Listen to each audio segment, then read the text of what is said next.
Hey, hey, hey, hey, hey, hey. How we doing, everybody? Sean the Good Dog. TGD Video Tip. We got a foggy thing going on, you know. Always got some fog going on. You think I'd be in NOLA with all this, like, phone fog happening. Anyways, hear the blowers? Hear the siren song? Blowers, mowers? Yes, we're surrounded. Anyways, big yards around here. Like, I'm sure a guy, like a landscaping guy, could, like, spend 8 hours at every house.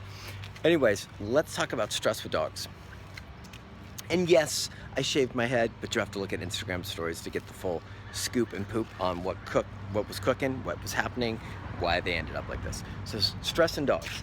So we posted up a video from T3 that a lot of people were really interested in that showed Jeff Gelman at T3 working with an owner with 2 shepherds who'd been dealing with a lot of reactivity, a lot of like craziness in the crates towards each other.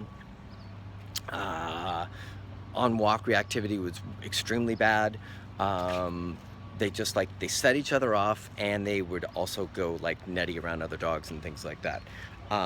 So a lot of just kind of out of control energy.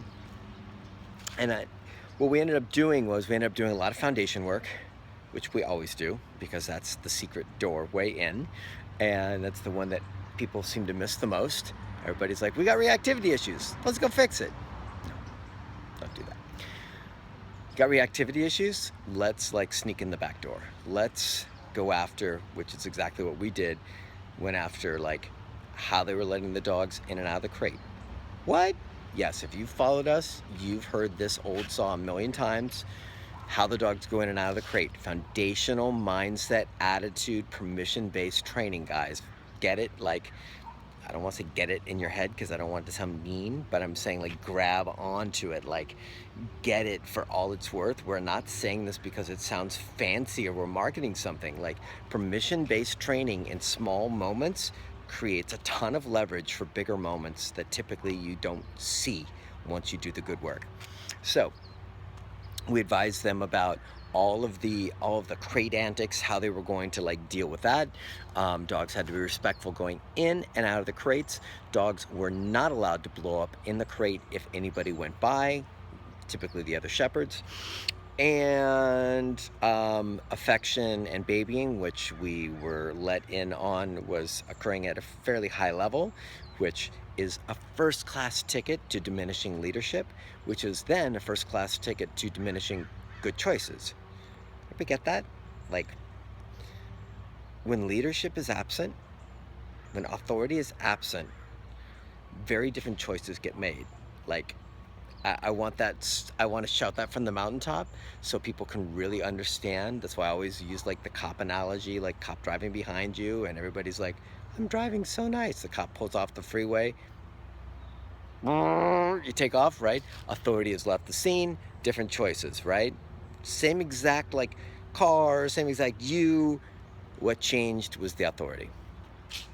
So if you want to really mess your authority presence up and get less good choices out of your dogs, spoil the crap out of them, baby the crap out of them, mommy them up, and then expect them to make great choices when they perceive you as something other than authority. So that's a little side note, super important side note. Anyways, so we worked on that stuff. We worked on basics, foundational stuff. Basically asking more and more of the dogs. Now, were any of these moments stressful for the dogs? Were like crate doors being shut on them if they tried to jam out? Were corrections for them trying to bolt in? Corrections for blowing up at the other dogs at maybe some higher levels on the e-collar than they were used to? Were those stressful? I'm sure they were. Was their behavior stressful for the owner and stressful for the dogs? Their prior behavior, what they were originally doing, what their main gig was? Yes, abso-freaking-lutely. So there tends to be this kind of like differentiation between, this is a good distinction to make, between like self-induced stress. Well, that's okay, it's self-induced. Like, yeah, my dog's crazy and uncomfortable and freaks out at the door and guests and on walks and this and that, but he's just freaking out. Or stress where we actually impose some limits, restrictions, expectations, consequences, accountability, things like that. And then what happens? Then we see like, oh, dogs are concerned, like, oh man, there's a consequence for my choice, a consequence for my behavior. And then the dog is stressed because of something we've done. Now it's not self-imposed, now it's a stressor, now it's something that's been triggered or activated outside of the dog by us, and now everybody's in a panic. Guys, if you want to help your dog move through challenging situations, become their best selves, make their best decisions, you're going to have to challenge them. You're going to have to challenge old habits, old patterns, old behaviors, old associations, the same exact thing you'll have to do if you want to improve your life, right? If you want to improve your relationship, your career, your lifestyle, your attitude, I'm telling you, it's going to be stressful. It's going to be hard work. It's going to be you assessing your behavior and going, oh, that wasn't right, or like trying something new as far as an interaction or a way of going about doing something and being like, I'm really uncomfortable with this. I don't know how to do this just yet. Oh, it feels stressful. I'm worried. I'm freaked out. Like, if you're going to try and break through and do something new, special, helpful, off the beaten path, create a new pattern, create new choices, things that are better for you ultimately in the long run, you're going to be stressed.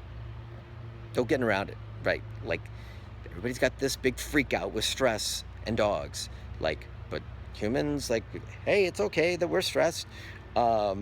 It's just such a weird conflict or contrast or conundrum or something silly that I disagree with. Anyways, so it's the same with your dogs. If you're trying to get your dogs to do their best work, if you're trying to get dogs to like stop freaking out around the vacuum, stop freaking out around other dogs, act differently on walks, act differently at the door, you know, make better choices here, there, everywhere. Ask them, here's what the meat of it, ask them to move from one place emotionally to another place. There's going to be stress involved. Not just teaching, right? So we're teaching, yes, we're teaching commands and things like that, but actually getting the brain, the emotional feeling association component of the dog to go, I'm going to move from here to here. There's going to be stress involved.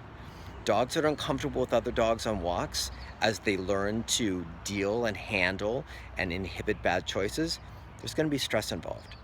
Dogs that are going to be, you know, around other dogs in the house that would typically bully the other dogs in the house that aren't allowed to anymore, there's going to be stress involved. Dogs that resource guard and are then taught like an out command and are corrected for resource guarding or posturing, whether it's with people or dogs, there's going to be stress involved. Dogs that are corrected and not allowed to do whatever their norm is, they're going to experience stress. The thing is, they were stressed out already. Now it's a different kind of stress. So we've got internally created stress, and we also play into that, of course, and then externally created stress, which I'm really trying to make the distinction of us correcting, addressing, you know, really creating the structure, the framework for new choices.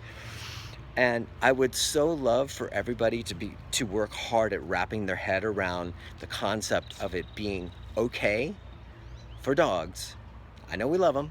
We all love our dogs, but not elevating them to some exalted place where they're the only creatures on earth that never experience stress, that shouldn't ever have to experience discomfort, stress, transitional periods, moments of uncertainty, worry, concern, conflict, all that stuff, and instead say, yep, you're accountable like all the rest of us.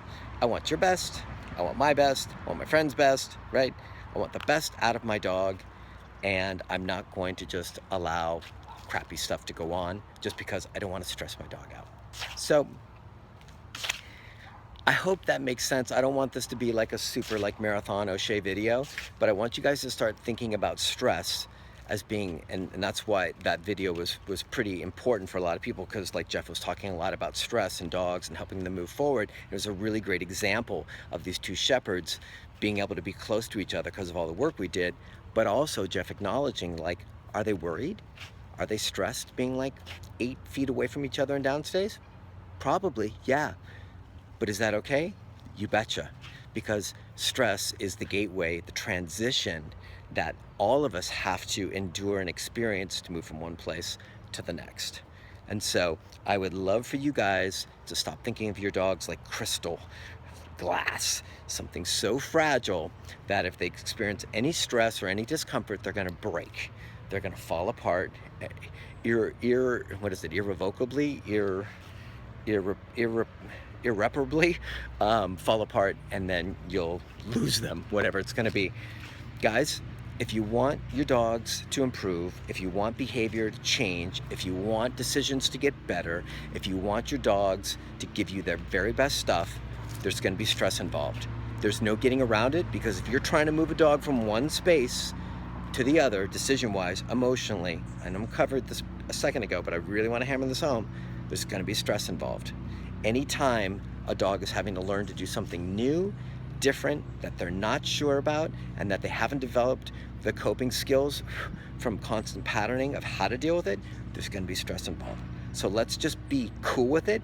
Let's acknowledge that dogs are no different than the rest of us, and that when any of us are going through transitions, trying new things, expanding, growing, stress is involved.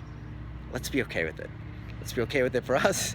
We already are. Let's be okay with it for our dogs. They are not going to break, but they will stay the same, stay stuck, and ultimately break in their own fashion if we don't move them into a different direction. They'll just stay stuck in that self-imposed stress, and the behaviors will typically just ripple and get worse and worse and worse, and the nervous systems will take more of a beating and all of that stuff because they're constantly cycling through stress. Or we can create a limited time of stress, externally shared stress, and have the dogs actually move to a new space over time. Deal with a little discomfort, deal with a little uncertainty, deal with a little conflict, but get there, get there, get there, get there. All because we're leading them, and we're smart enough to know that stress is a necessary component of growth. Right?